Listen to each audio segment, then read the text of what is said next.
Voilà, alors maintenant, on a l'équation de d'Alembert, d2y sur dx2 égale 1 sur c2 d2y sur dt2, avec c la célérité ou la vitesse de propagation qui vaut racine de t sur mu. Encore un mot à propos de cette expression, c égale racine de t sur mu, pour voir un peu, pour sentir un peu sa pertinence.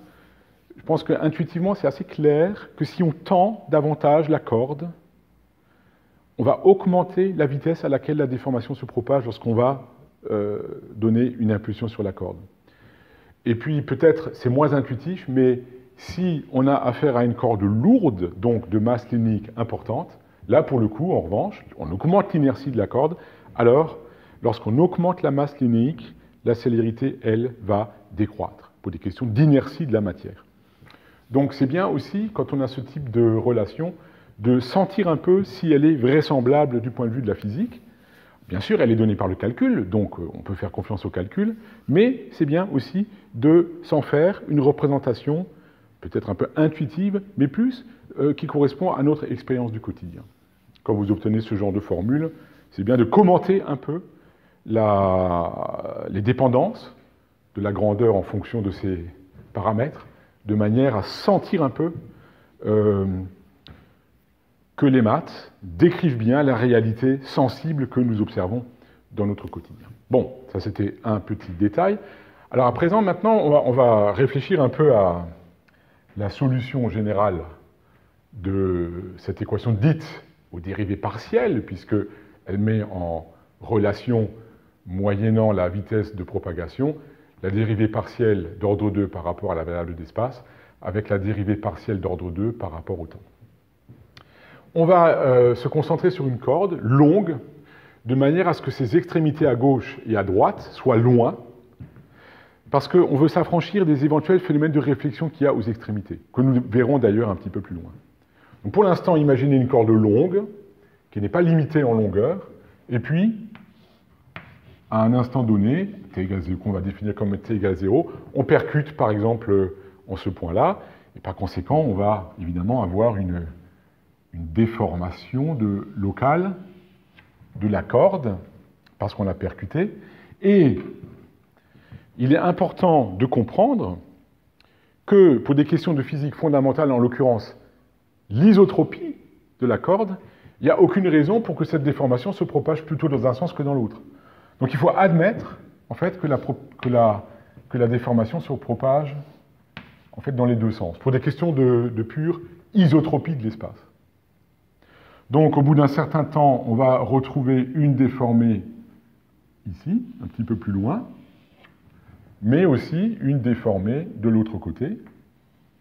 Et toujours, pour des questions de symétrie ou d'isotropie, on peut assez facilement admettre intuitivement que la vitesse de propagation est la même.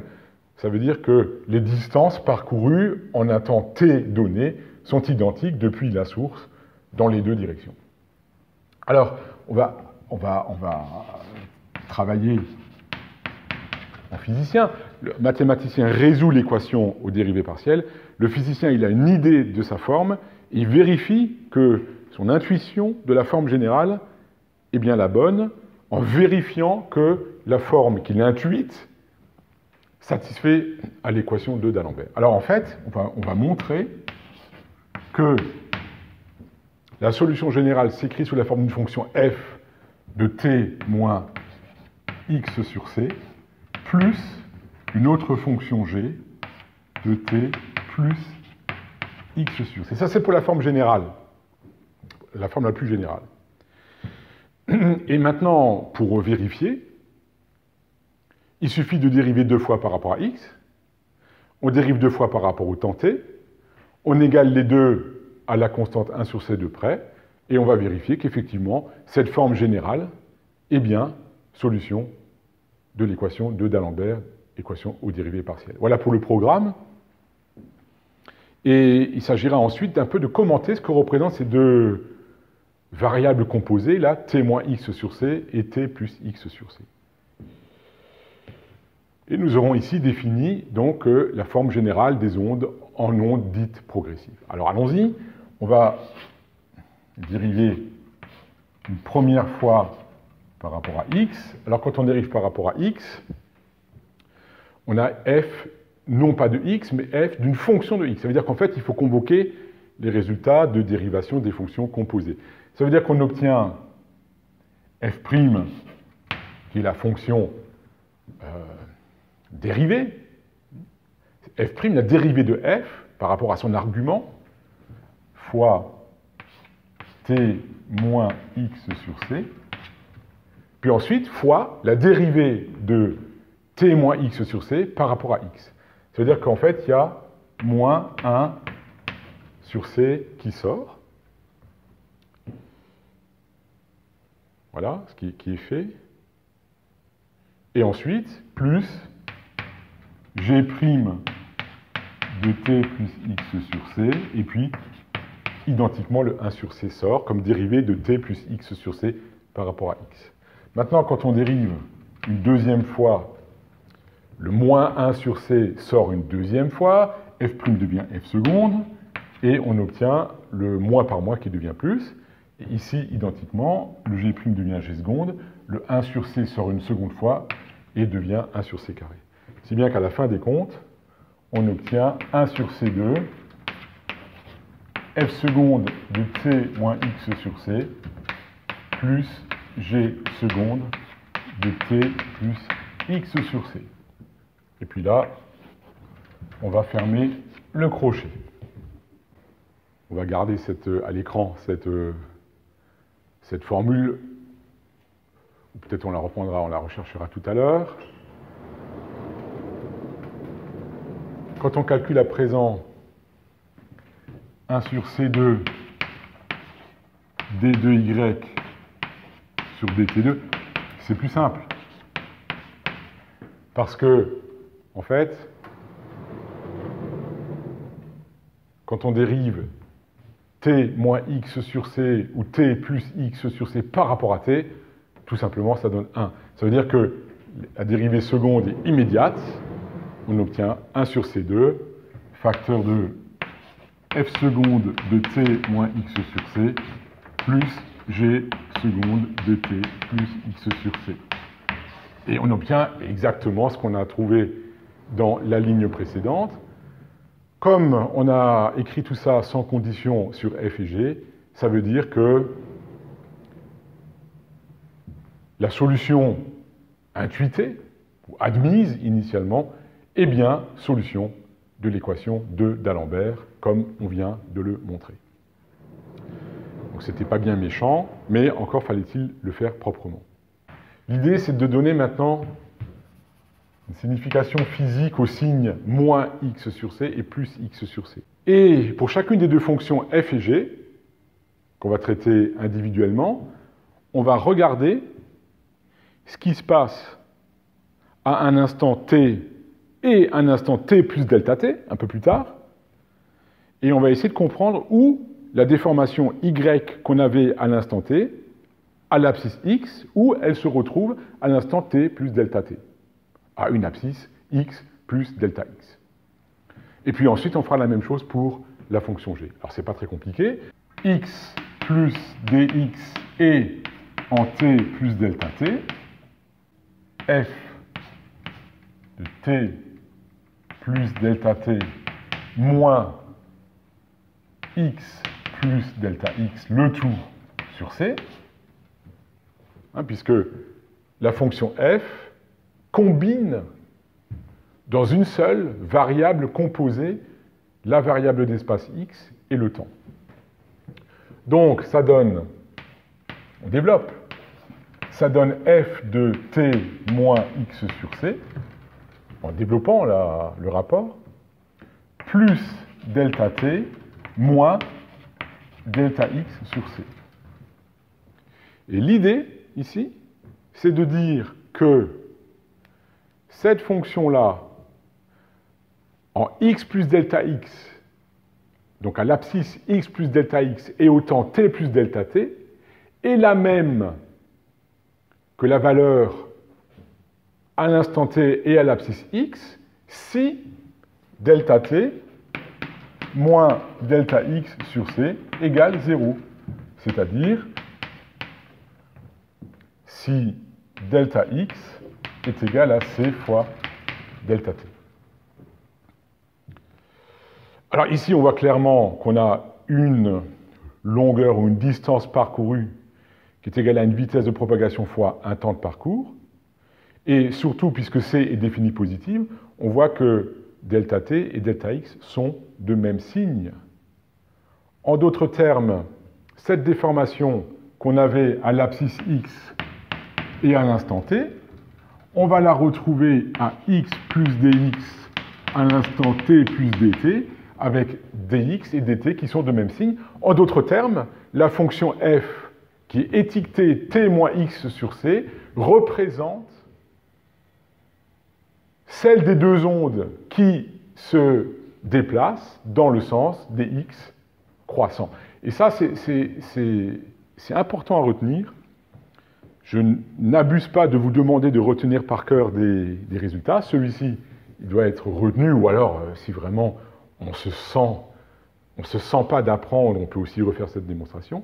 L'idée, c'est que dans la fonction f ou g, lorsque la grandeur composée spatio-temporelle est affublée d'un signe moins, signifie qu'elle décrit l'onde qui s'écoule ou qui se propage dans le sens des x croissants.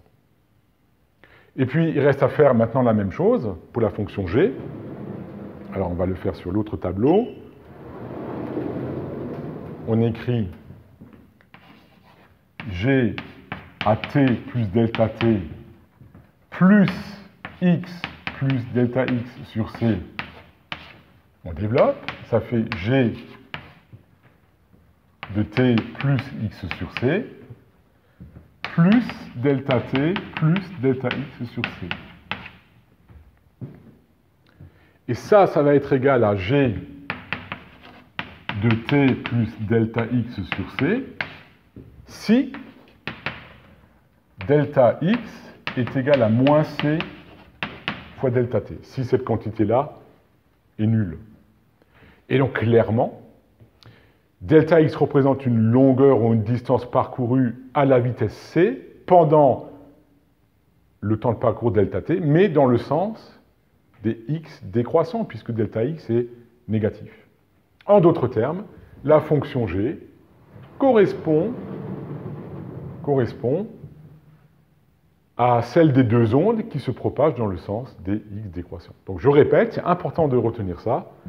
T moins x sur c représente le déplacement de l'onde dans le sens des x croissants, tandis que t plus x sur c représente le déplacement de l'onde dans le sens des x décroissants. Alors, on a ici traité le cas général des ondes progressives.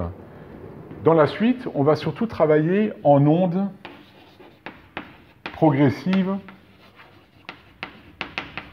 harmoniques.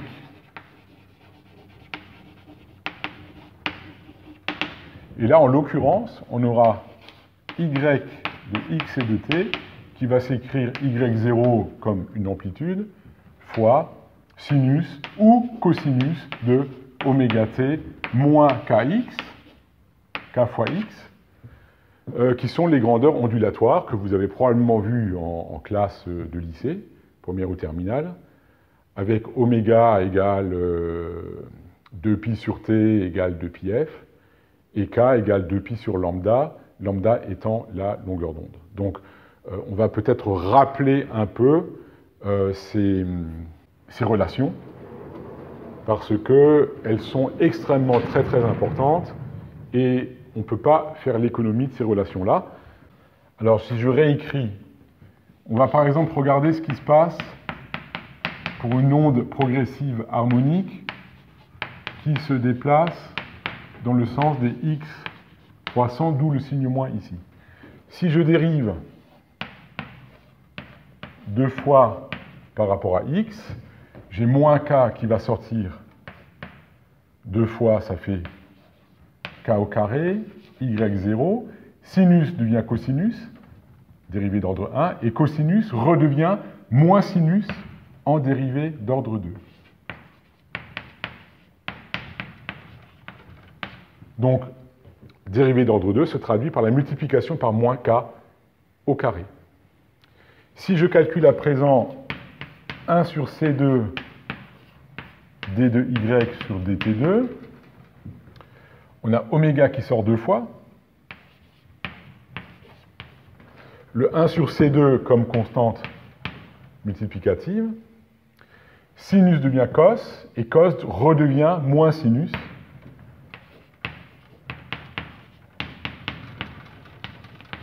Voilà, donc, ça veut dire que l'onde progressive harmonique, décrite par une fonction trigo ici, sinus ou cosinus d'ailleurs, satisfait à l'équation de d'Alembert si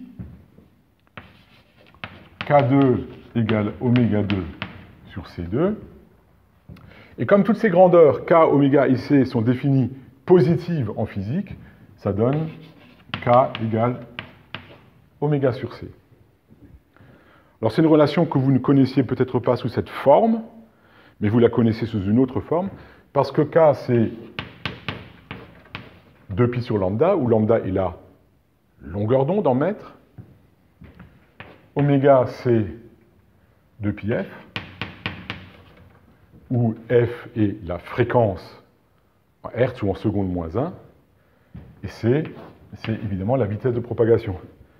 Ça veut dire que on retrouve la relation lambda égale c sur f, où est égal à lambda égale c fois t si t est la période. Ça veut dire que k égale oméga sur c, c'est jamais qu'une reformulation de lambda égale c sur f ou lambda égale c fois t, que vous connaissez probablement d'une classe précédente. Donc il est utile de revoir un peu ces formules de manière à être fluide sur les calculs en physique ondulatoire.